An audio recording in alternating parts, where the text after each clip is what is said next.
masuk ke toilet perempuan, lu bisa. Kemudian di sini terlihat ya Zidane yang membantu Gino mengejar Hani. Di sini mereka tuh sama-sama nggak tahu ya kalau wanita yang mereka kejar itu adalah Hani. Kemudian di sini Zidane pun menasihati supaya Gino jangan masuk ke toilet perempuan. Dan ketika mereka tuh lagi ngobrol, di sini Gino tuh nggak menyadari kalau ada seorang perempuan yang keluar dari toilet itu. Sementara itu terlihat Zidane yang terus memandangi perempuan itu. Kemudian di dalam hati Zidane tuh udah curiga ya kalau perempuan itu mirip dengan Hani. Tetapi di sini Zidane pun hanya terdiam dan membiarkan perempuan itu pergi. Tetapi tetap aja ya di sini Zidane pun bertanya-tanya di dalam hatinya karena memang gelagat perempuan itu mirip dengan gelagatnya Hani. Sensor?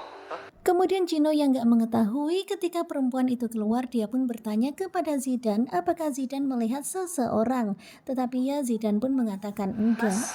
Ngapain di sini? Dan tak berapa lama kemudian datanglah seorang perempuan yang bertugas sebagai tukang bersih-bersih toilet. Dia pun heran kenapa dua laki-laki ini berdiri di depan toilet perempuan.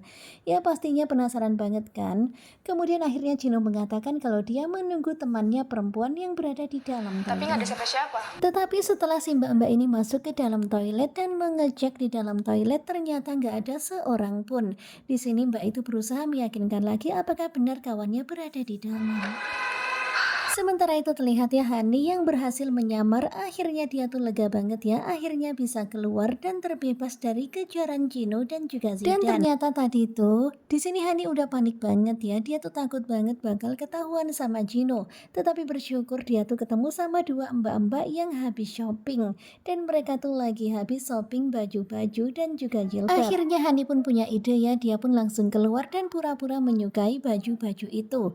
Kemudian akhirnya dia pun pura-pura excited gitu ya. Dia bilang dia suka dan dia pengen membeli baju itu. Pada awalnya mbak itu pun gak mau menjualnya kepada Hani. Tetapi karena Hani memberi harga tinggi 700.000. Dan pada akhirnya mbak-mbak itu pun mau ya memberikan baju itu kepada Hani dengan harga ganti 700.000. Lumayan kan ya? Ambil aja. Kemudian Hani pun membayar 700.000 untuk baju-baju yang dibeli oleh mbak-mbak itu. Dan dengan segera dia pun membayar baju-baju itu. Kemudian setelah membayar baju itu senilai 700.000, dia pun langsung mengambil baju itu dan berganti baju. Ya pastinya mbak-mbak ini seneng banget ya bisa shopping lagi. Dan ternyata seperti ini ya ceritanya, hingga akhirnya Hani pun bisa selamat dan bisa keluar dari toilet. Sementara itu terlihat ya Gino dan juga Zidane yang masih mencari-cari keberadaan Hani. Karena resepsionis mengatakan kalau Hani belum pergi dari tempat itu.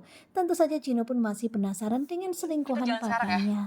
Dan ketika lagi mencari-cari keberadaan Hani, di sini terlihat ya Zidane tuh kaget ketika melihat keberadaan Hani. Ya pokoknya mereka masih nggak nyangka ya kalau perempuan itu tadi adalah Hani. Di sini Zidane pun langsung meminta izin kepada Gino untuk segera pergi. Ya pokoknya dia tuh langsung pergi gitu aja karena mau ngejar Terus sendiri. Hani. Dan akhirnya Zidane pun meninggalkan Gino begitu saja sendirian. Sementara itu terlihat Zidane yang langsung OTW mengejar Hani. Karena tentu saja Zidane gak mau kehilangan Hani lagi.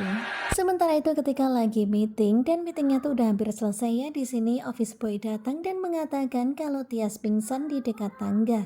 Tentu saja Dian tuh shock banget ya, dia kaget dan langsung berlari menghampiri Tias.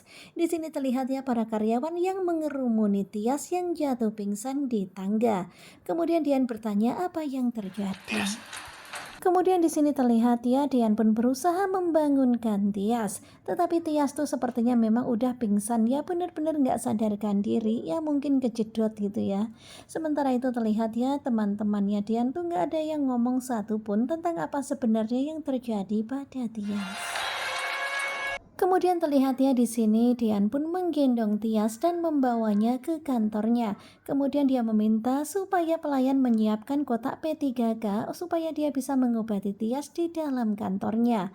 Ya pastinya sekarang ini Dian tuh shock banget ya dan khawatir banget dengan kondisi Tias. Sementara itu terlihat Gendis yang begitu khawatir. Kalau ada yang tahu. Karena tentu saja Gendis tuh takut banget ya kalau apa yang dia lakukan bakal ketahuan. Karena dia yang telah mendorong Tias hingga Tias terjatuh begini dan jatuh pingsan. Ya pastinya panik banget ya kalau sampai nanti semua orang tahu dan Dian tahu dia bisa dipenjara. Gue gak mau di penjara. Karena memang di depan tangga ada CCTV yang memperlihatkan apa yang dilakukan oleh Gendis kepada Tias ketika mereka tadi lagi rebutan handphone. Dan ternyata ini adalah biang keroknya yang namanya Gendis dan dia adalah karyawan Dean di perusahaan Dean. Jadi ceritanya ketika berada di toilet, di sini Tias tuh merekam pembicaraan Gendis dan juga Dina. Gendis mengatakan kalau Dean tuh menikahi Tias itu bukan berdasarkan rasa suka. Dan ternyata Gendis itu suka banget ya sama Dean. Bahkan dia mengatakan kalau Dean adalah cinta sejatinya. Dan dia mengatakan kalau dia akan mepet Tias dan akan mepet Dean supaya dia tuh berpisah dari Tias. Ya pokoknya gitu ya, intinya Gendis itu naksir berat sama Dean dan dia akan melakukan apapun untuk memisahkan Dean dan juga Tias. Gendis tuh gak suka dengan pernikahan Dean dan juga Tias. Dan Gendis tuh marah banget ya ketika ternyata dia tahu kalau pembicaraannya di dalam toilet direkam oleh Tias. Hingga akhirnya Gendis pun ingin merebut handphonenya Tias, tetapi malah Gendis mendorong Tias sampai Tias terjatuh dan pingsan. Ya begitulah ceritanya ya, pokoknya Gendis itu ternyata naksir berat sama Dean. Waduh waduh.